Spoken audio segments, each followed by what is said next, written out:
Hey everybody, it's Pastor Hugo from St. Matthew. Welcome to this week's video devotion.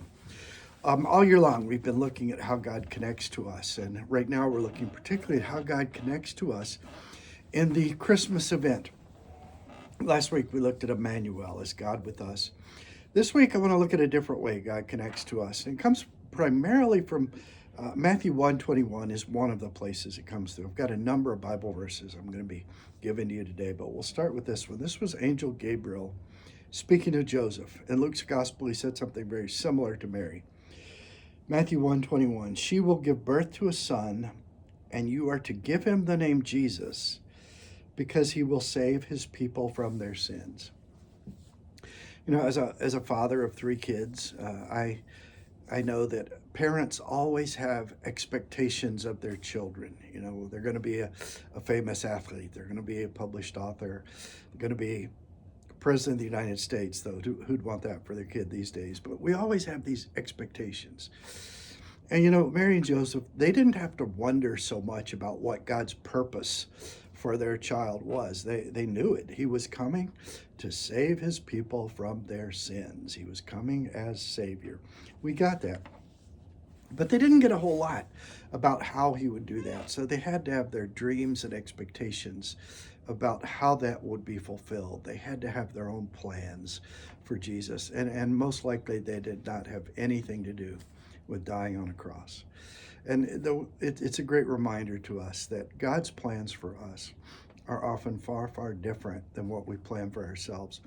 And the writers of the Bible pick this up in all sorts of different ways. The writer to the Proverbs in 16:9 says, in their hearts humans plan their course, but the Lord establishes their steps. And then he repeats it again, or he restates it in a different way in Proverbs 19.